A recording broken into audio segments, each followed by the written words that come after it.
kwemerera ko umuntu akwita sheri ni nko kwiyaka ubwigenge. Uriyaka ubwigenge gute? naho abantu ndibaza ko wasigura neza. Umva kwiyaka ubwigenge iyo umuntu umwemereye ko akwita sheri kare uriho atawe mukundanye ubu wigenga neza ijana kwijana.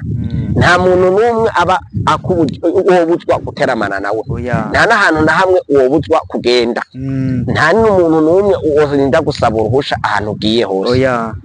Kiretse abavyeyi urabamenyesha iyo umaze kuba ukwiza imyaka 18 uramenyesha umuvyeyi uti je rero ejo nzoba ndi Bujumbura, ejo nzoba nsimbiye Ingozi, ejo nzoca Inyanzarake, nzoca mu Rumonge. Urabamenyesha mugabo igihe umaze kwimuga mu rukundo ukemera umuntu gusa ngo akwite sheri, urumva iryo ijambo gusa uba wamaze kumera kwita akagozi mw'izosi. Bisaba yuko ugiye ahantu uramusaba uruhusha kuko n'ubuzi ibyo abarimwo uwo mukundanye, kuko arashobora no kukubona nk'ubu dufate ukundanye n'umuntu uri ngaho Muyinga ugaca wewe uri umugabo ufise mission muciye muhurira Igitega, wa musheri wawe ntiyakubwiye amakuru yuko aza kugenda, kuko erega nawe yoba kumenyesheje yego benshi baraza kuvuga yuko ngo uramumenyesha n'umusheri wawe. None umumenyesheje yagukunda akakuba ati n'umunsi ndagukeneye urumva haba hasigaye yuko musigurira, urumva gutangura kwisigura ku muntu mwahuye akuze nawe jambo gusa bivanye n'ijambo sheri rigatuma wisigura umunsi wose ukamengura imbere ya sentare kubera ijambo sheri wemeye ko bakudoda kw'ikidodo rya sheri gusa vyonyene.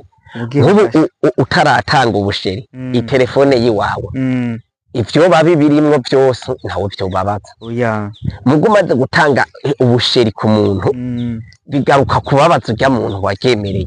Naho rero naciye mvuga nti kwemera ko umuntu akwita sheri niho kwiyaka ubwigenge. Urumva kuba sheri w'umuntu niho kuba nk'igihugu kitarikukira. Kanatsinda uzobibona hari uwigeze kuvuga kandi kantu nako reka ndakanyuzemwo. Yavuze yuko hajya ngo umugore asazanywe n'umugabo wiwe ngo abasa n'igihugu gipfuye kitikukiye, kuko urumva iyo umugore umwe muri bo hagize ubushengera kandi urumva ko navuze yuko wiyaka ubwigenge nko gukoronizwa. Rero iyo igihugu cakoronijwe abanyagihugu bo mw'ico gihugu ntibaba bafise uburenganzira bwo gukora ivyo bipfuje.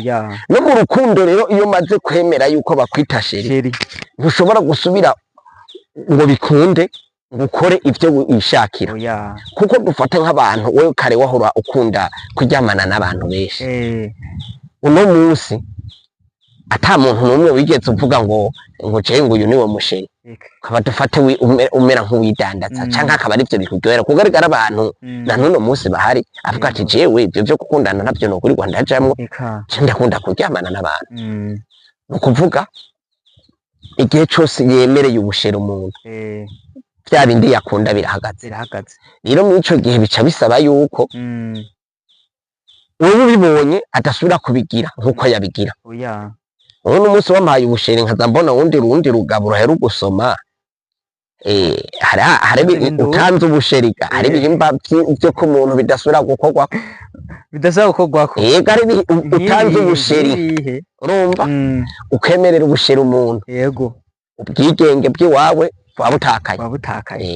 Nk'ubu nta muntu yo gusoma agasantrale sherabona ntivyokunda yofuma vyumva ku matwi, naho yovyumva vyomubabaza.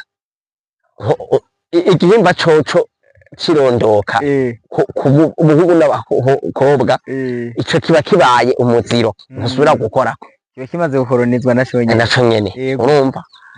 Na cane no ku gisusu ibisusu vyo urabizi. None nk'ubu ubonye umuntu akora ku gisusu c'umuntu mukundanye icasheri wawe yabihetse, ukaza ubona agakobwa ngako kaye kimanika ku rutugu k'umusheri wawe w'umugabo, wewe cempeje gutanga ubusheri k'uyu mukobwa akandi gakobwa gaciye kanyinuka ko ku rutugu, numva ko wa wundi nabo aca babara ariko kare ndatanga hari mu bwigenge.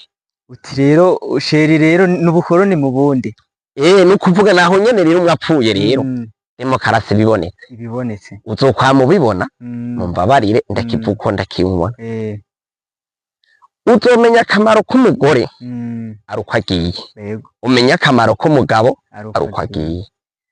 Nico kimwe umugore waramubujije ubwigenge akihari, uzoca ubona nko mu kabari nka 5 sahindwi uteramanye n'abagore baba barapfakanye, kuko nawe yoba muramuwe ntiyoza kumubwira ngo nutahe.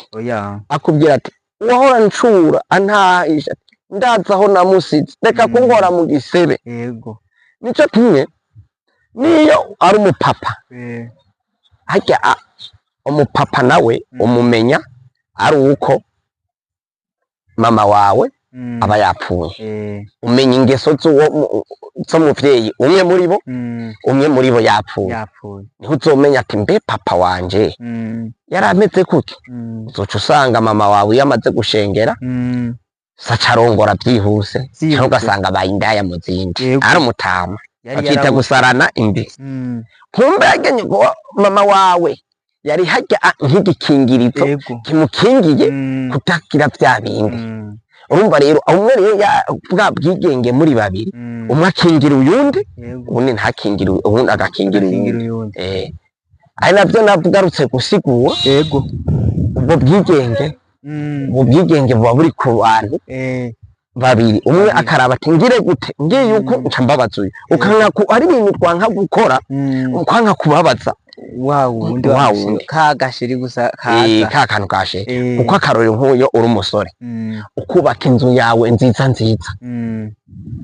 aha ukayigira neza, uba ufise uburenganzira utaratanga ubusheri bwo kuzana inkumi cyangwa umumama agomba kaharara agomba kahirirwa. Mugabo wewe mwiriya nzu wubatse wamenekeye umaze gutanga ubusheri gusa yumvise ngo muhira ngo yaciye ahamana ngo uwundi mukobwa acabari wawe ni wawe nta n'igihumbi yasizemo ijambo nde sheri atanze ubusheri byonyene bishituma n'inzo y'igirante yafashwe mpande yuko bayigaruriye wewe n'amatungo yigaruriye. Iryo jambo rero riba rikomeye cyane. Aho rero nico gituma nayiko ndakubwira rero kwa kubaho nabi rero uzogaruka kubona uba wara umuntu dufate nk'umukobwa yakubujije ubwigenge imyaka myinshi kuva mu mwiga nko mu windwi none uvuga urukundo rwiza urutangura ibintu byose wari ufise yari yarabihagaritse ko ubwigenge hari ibyo utakoze kubera nyene mugo no munsi mugeze ku kanyuma aciye afatana n'abafise amafaranga mutsinza amashuri aciye arongoko cawibaza umunezero yakubujije nawe ubica bikubera umubabaro uca utura imana nawe igacoca imurabira mu ruvyaro canke hehe nka Dawidi igacaba iriho imuhanira.